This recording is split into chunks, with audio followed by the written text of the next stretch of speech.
Hey everyone, welcome back to my channel. My name is Tara and I'm so glad you could join me today. I am just a humble little vlogger starting my YouTube channel, and I wanted to share with you guys one of my insecurities about myself and a little bit of backstory as to how I'm gonna fix it, okay? I very first started wanting to make YouTube videos back in like 2017, I think. And as you can see, I really didn't do it because of all the reasons a lot of people don't get started, is because I had these insecurities. I felt like I wasn't good enough. I felt like people weren't gonna like me. I'm not an expert in any particular topic. Why would people wanna watch me? I'm a good storyteller and I have interesting opinions on topics, so I really feel like I found my thing. I just know that this is what I wanna do. As I started making more and more videos, I would scrap a lot of content that I had made because I was embarrassed to put it out. And one of the reasons that I got really embarrassed to put out videos is I kept saying the word like over and over and over again. If you're around the same age as me, you probably grew up in the 90s to early 2000s. The media that we saw as kids in television shows and in music had that kind of language to it as well. In particular, I'm thinking about the movie Clueless, I'm thinking Saved by the Bell, I'm thinking even in the early 2000s we had Mean Girls. If you think back to even before those times, Scooby-Doo aired in like the 1960s. And if you listen to the way that Shaggy talks, that is the vibe that I get from the, 90s era. That language came around long before me or you, most likely. One thing that is a big insecurity of mine, stemming back into my childhood, is people assuming that I'm stupid. My whole life, within my dynamic family unit, I was sort of deemed the dumb one between my sister and I. I don't think that's fair to me, and I don't think that's fair to my sister. I think we both kind of took up the roles that we were sort of assigned. My sister is probably smarter than me. I didn't challenge myself or didn't rise to any challenges because I kind of viewed the more difficult classes like physics and anatomy and even higher level maths. I didn't rise to those challenges because I had this mentality that I was the dumb one. I didn't really need those types of courses because I was never going to work in science or maths. But now here I am as an adult who's very interested in health science, and I'm constantly doing research about health and reading, medical journals. And do I understand everything in the medical journals? No. But I wish that I had somebody tell me that I was smart enough to do that stuff when I was young. When I started editing my YouTube videos and I heard the way that I sounded, I knew that I couldn't put that content out into the world and expect to be taken seriously in any kind of way. And some people don't want to be taken seriously, and that, I think all of my desires to be taken seriously come from this. When I walk into a room, I do not want to be looked at as just a pretty girl in the room. I do not want people to assume that I'm dumb because of the way that I speak.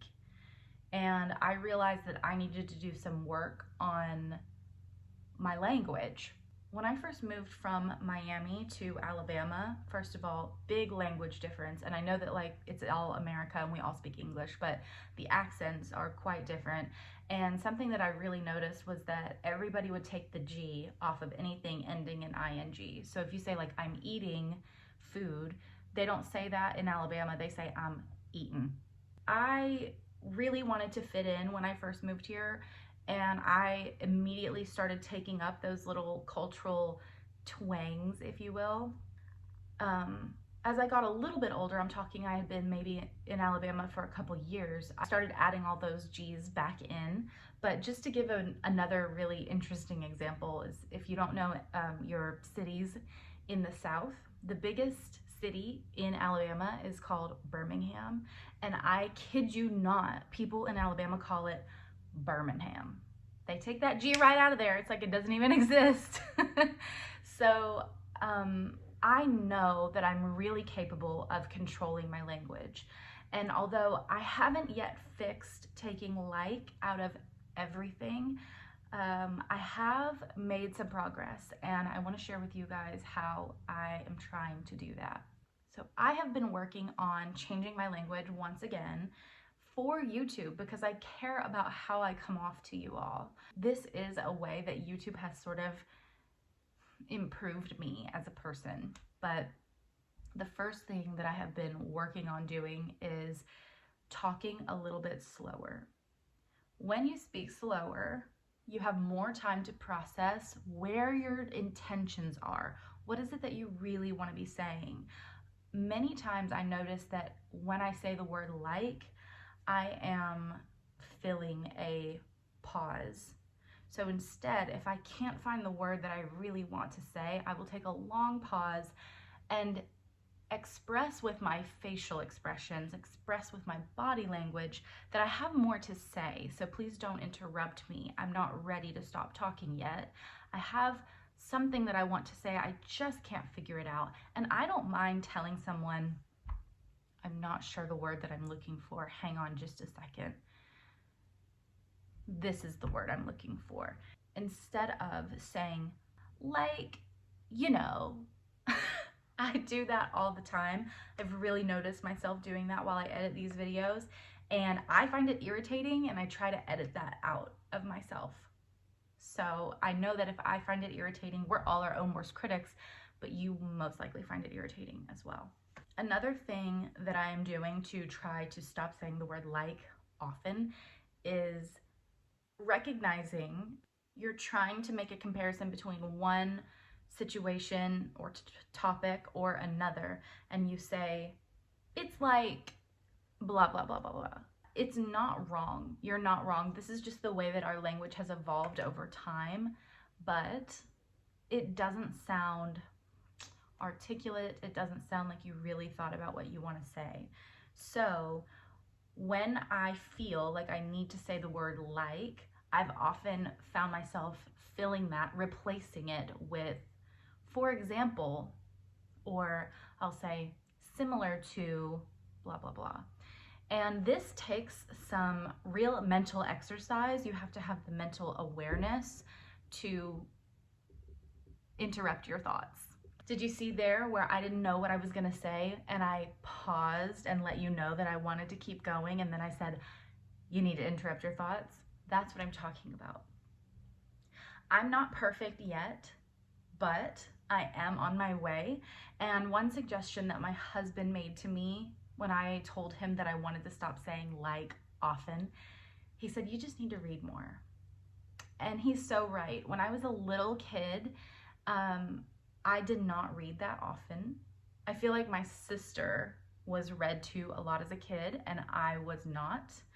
My mom tells this joke all the time that my sister wouldn't stop talking, and so she swore she was never going to teach me to talk. The reason that I didn't talk as much as my sister is that I don't think my parents read to me as much as my sister, and my sister became a big fan of books and started reading all the time, and I really didn't start reading for leisure until, I don't know, maybe my 11th or 12th grade year of high school. I think that my language suffered. Nowadays, I take advantage of Audible and Kindle. I am trying to expand my knowledge and expand my repertoire of books that I'm reading. So if you have suggestions on books to read, by the way, I'm someone who doesn't really read a lot of fiction. I like a lot of nonfiction, but if you can suggest really great fiction books, I tend to stick to classic novels. My favorite is Pride and Prejudice, or fantasy novels like Harry Potter, or I'm thinking of a word right now and I can't think of it. Dystopian society. That's what I'm thinking of. So if you can suggest really great books for me to read, leave those in the comments. I'd love to know.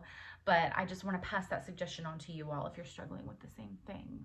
So that's it for me. This was a short and sweet one, just sharing that information, passing it along. I've been wanting to make this video for a long time, and I have been so stressed out at home with my sick children.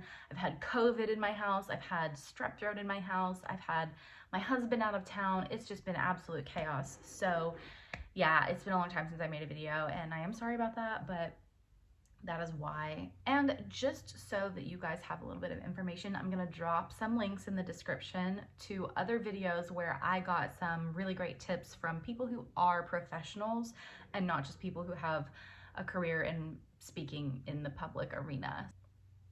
Okay, that's it for me, you guys. I'm out. I'll see you guys in the next one. Bye.